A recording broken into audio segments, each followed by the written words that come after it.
నమస్కారం. My farming my passion వ్యవసాయ సమాచార కార్యక్రమానికి స్వాగతం.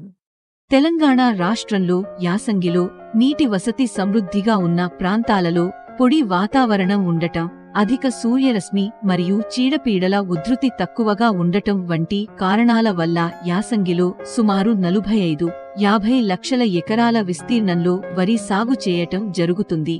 కానీ డిసెంబర్, జనవరి మాసాలలో తెలంగాణ జిల్లాలలో ముఖ్యంగా ఉమ్మడి ఆదిలాబాద్, నిజామాబాద్, మెదక్, కరీంనగర్, వరంగల్ జిల్లాలలో చలి అధికంగా ఉండడం లేదా రాత్రి ఉష్ణోగ్రతలు 15 డిగ్రీల సెల్సియస్ కన్నా తక్కువగా ఉండటం వలన యాసంగి వరి సాగులో ప్రత్యేకించి నారు మరియు పిలకలు వేయు దశలపై అధిక ప్రభావం చూపి రైతులను ఇబ్బందికి గురి చేస్తున్నాయి.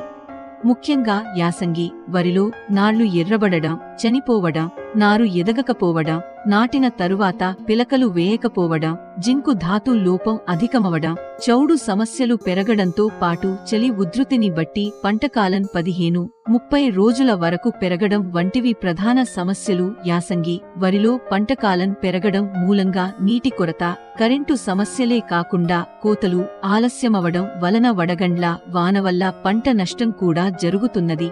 పంటకాలం పెరగడం వలన తెలంగాణలో పూత మరియు గింజ గట్టిపడు దశలలో అధిక ఉష్ణోగ్రతలు నమోదై గింజ రాలడం, నూక శాతం అధికంగా ఉండి పంటకు సరియైన ధర లేక రైతులు నష్టపోవడం జరుగుతున్నది. ఈ సమస్యలకు అదనంగా యాసంగి వరి సాగులో కాండం తొలుచు పురుగు, వరి ఈగ, ఆకు నల్లి, అగ్గి తెగులు మొదలు కుళ్ళు మరియు కాండం కుళ్ళు తెగుళ్ల ఉధృతి ఎక్కువగా ఉండి పంటకు నష్టం వాటిల్లుతుంది. ఈ సమస్యలను దృష్టిలో ఉంచుకుని కొన్ని మెళకువలు పాటించినట్లయితే యాసంగిలో తక్కువ పెట్టుబడితో కూడా నాణ్యమైన వరి పంటను పండించి రైతాంగం అధిక దిగుబడులు పొందే అవకాశం ఉన్నది. పైన తెలుపబడిన చీడపీడల సమగ్ర సస్యరక్షణకి సంబంధించిన విధానాలను క్రింద వివరించడం జరిగింది. సస్యరక్షణ. కాండం తొలిచే పురుగు ముగి పురుగు తెల్లకంకి. ఈ పురుగు నారుమడిలో మరియు ప్రధాన పొలంలో పంటను ఆశించి నష్టాన్ని కలుగజేస్తుంది. ముఖ్యంగా పిలక దశలో ఆశిస్తే మొవ్వులు ఎండి పవర్డ్ బై డబ్వర్స్. వరి ఈగ. ఈ పురుగు యాసంగిలో ఎక్కువగా నారుమడి పిలక దశలో 40-60 రోజులలోపు పైరును ఆశించి నష్టపరుస్తుంది. నీటికి దగ్గరగా ఆకుల అంకురాలను ఆశించడం వల్ల ఆకులు సన్నగా పెరిగి తెల్లగా మారి విరిగిపోతాయి లేదా తెల్ల ఆకుల అంచుల దగ్గర్లో రంధ్రాలు ఏర్పడతాయి. ఎండిన కొనలు రాలి పైరు ఎదుగుదల క్షీణిస్తుంది. కొన్నిసార్లు ఉధృతి ఎక్కువైతే వెన్నులోని కొన్ని గింజలు పాలుపోసుకోక పాక్షికంగా తాలుగా మారతాయి. సాధారణంగా దిగుబడులపై పెద్ద ప్రభావం చూపనప్పటికీ ఉధృతి ఎక్కువగా ఉంటే ఎకరానికి 8 కిలోల కార్టాప్ హైడ్రోక్లోరైడ్ 4 గుళికలు లేదా ఫిప్రోనిల్ 5 2.0 మిల్లీలీటర్లు లీటరు నీటికి చొప్పున కలిపి పిచికారీ చేయాలి. తామర పురుగులు. యాసంగిలో అధిక ఉష్ణోగ్రతలు మరియు నీటి ఎద్దడి పరిస్థితుల్లో పిల్ల, పెద్ద పురుగులు ఆకుల నుండి రసాన్ని పీల్చడం వల్ల ఆకుల అంచులు పైకి చుట్టుకుని ఆకులు సూది మొనల్లాగా కనబడతాయి. ఉధృతి ఎక్కువైతే మోనోక్రోటోఫాస్ 1.6 మిల్లీలీటర్లు లేదా ఫిప్రోనిల్ 5 మిల్లీలీటర్లు చొప్పున లీటరు నీటికి కలిపి పిచికారీ చేయాలి. ఆకునల్లి ఎర్రనల్లి లక్క తెగులు సాలీడు జాతికి చెందిన ఈ నల్లులు 4 జతల కాళ్లతో తెలుపు లేదా పసుపు రంగులో ఆకుల వెనుక వైపు ఈనెల వెంబడి ఉండి రసాన్ని పీలుస్తాయి. ముందుగా ఆకులపై చిన్న తెలుపు మచ్చలు ఏర్పడి క్రమేపీ బూడిద ఎరుపు కషాయ రంగుకి మారతాయి. దూరం నుండి చేను ఎండిపోయినట్లు కనిపిస్తుంది. అవసరాన్ని బట్టి నీటిలో కరిగే గంధకం పొడి 3 గ్రాములు లేదా స్పైరోమెసిఫిన్ 22.9 1.0 మిల్లీలీటర్లు చొప్పున లీటరు నీటికి కలిపి పిచికారీ చేయాలి. అగ్గి తెగులు. యాసంగిలో అనుకూల వాతావరణ పరిస్థితులలో అగ్గి తెగులును కలుగజేసే వ్యాధికారక శిలీంధ్రం నారుమడిలో మరియు నాటిన వరి పైరు తొలిదశలో ఆశించి ఆకులపైన నూలుకండే ఆకారంలో మచ్చలు ఏర్పడి క్రమేణా ఇవి పెద్దవై మచ్చల చివర్లు మునదేలి ఉంటాయి. ఈ మచ్చల అంచులు ముదురు గోధుమ రంగు లేదా నలుపు రంగులో ఉండి మచ్చల మధ్య భాగం బూడిద లేదా తెలుపు రంగులో ఉంటుంది.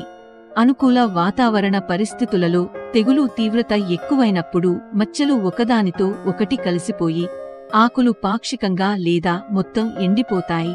క్రమేణా తెగులు సోకిన మొక్కల ఆకులు ఎండిపోయి దూరం నుండి చూసినట్లయితే తగలబడినట్లు కనిపిస్తుంది.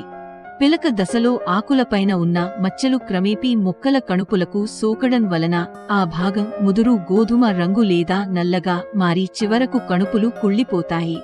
నత్రజని ఎరువులు అధిక మోతాదులో వాడటం, రాత్రి ఉష్ణోగ్రతలు 20°C కన్నా తగ్గినప్పుడు, పగటి ఉష్ణోగ్రతలు 25-30°C ఉన్నప్పుడు, గాలిలో తేమ 90% కన్నా ఎక్కువ, జల్లులు మరియు మబ్బుతో కూడిన వాతావరణం, వారం రోజుల పాటు మంచు కురియటం, పొలంలో మరియు గట్లపైన గడ్డిజాతి కలుపు మొక్కలు ఉండటం అగ్గితెగులు వ్యాప్తి చెందటానికి దోహదం చేస్తాయి.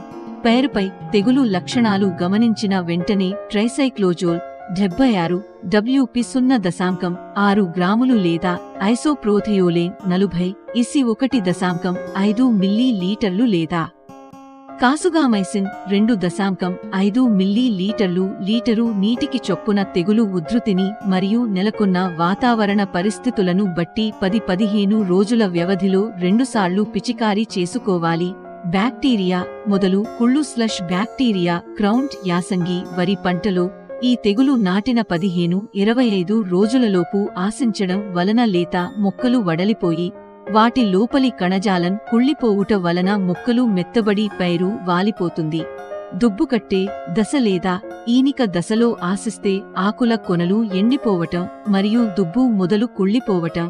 ఈ తెగులు యొక్క ప్రధాన లక్షణం తెగులు సోకిన మొక్కల కాండం కూడా కుళ్ళిపోయి మెత్తబడిపోతుంది. మొదలు కుళ్ళు ఆశించిన పిలకలను వేర్ల నుండి నిలువుగా పైకి చీల్చి చూసినప్పుడు లోపలి కణజాలం ముదురు ఎర్ర రంగులోనికి మారి ఉంటుంది. మొక్కల మొదళ్ళు వేర్లతో బయటికి తీసినప్పుడు ఒక విధమైన దుర్వాసనతో పాటు బ్యాక్టీరియా నీటితో ఊజ్ నిండి ఉంటుంది. మురుగు నీరు పోయే సౌకర్యం లేకపోవడం, పొలంలోని నీటిని అరికట్టకపోవటం మరియు మొక్కలకు కీటకాల వలన కలిగే గాయాలు, ముఖ్యంగా కాండం తొలిచే పురుగు ఆశించటం ఈ తెగులు ఉధృతికి చాలా అనుకూలం. ప్రస్తుతానికి నివారణకు మందులు లేవు కాబట్టి మురుగు నీరు పోయేటట్టు చేసుకుని కాండం తొలిచే పురుగు ఆశించకుండా చూసుకుంటే దీని ఉధృతిని తగ్గించవచ్చు. కాండం కుళ్ళు తెగులు కాండం కుళ్ళు కలుగచేసే శిలీంధ్రం దుబ్బుకట్టే దశలో ఆశించుట వలన దుబ్బులోని ఒక కర్ర లేదా పిలకలలోని క్రింద వరుస ఆకులు పసుపు రంగులోనికి మారిపోతాయి. వెన్నులు పాక్షికంగా రావడం లేదా వ్యాధి తీవ్రమయ్యే కొద్దీ పొలంలో పైరు పక్వానికి రాక ముందే ఎండిపోవడం జరుగుతుంది. మొదళ్ల వద్దనున్న కణుపు లోపలి భాగం కుళ్ళిపోవడం వలన కాండం బలహీనపడి పైరు వాలిపోతుంది. ఈ దశలో ఎండిన పిలకలను చీల్చి చూసినప్పుడు లోపలి భాగంలో సన్నని ఆవాల గింజల రూపంలో స్కిరోషియాలు కనిపిస్తాయి. పొలంలోని నీటి మట్టాన్ని తగ్గించి హెక్సాకొనజోల్ 2.0 మిల్లీలీటర్లు లేదా వాలిడామైసిన్ 2.0 మిల్లీలీటర్లు లేదా ప్రొపికొనజోల్ 1.0 మిల్లీలీటర్లు చొప్పున లీటరు నీటికి కలిపి పంట బాగా తడిచేలా పిచికారీ చేయాలి. ఈ విధంగా యాసంగి వరిలో వచ్చే వివిధ సమస్యలను ఎప్పటికప్పుడు గమనించుకుని తగు మెళకువలు పాటించినట్లయితే రైతాంగం తక్కువ ఖర్చు పెట్టుబడితో ఎక్కువ దిగుబడి సాధించి తద్వారా అధిక నికరాదాయం పొందవచ్చు. ఇలాంటి మరింత వ్యవసాయ సమాచారాన్ని తెలుసుకోవడానికి వీడియోని లైక్ చేయండి, షేర్ చేయండి మరియు మన ఛానల్ని సబ్స్క్రైబ్ చేయండి.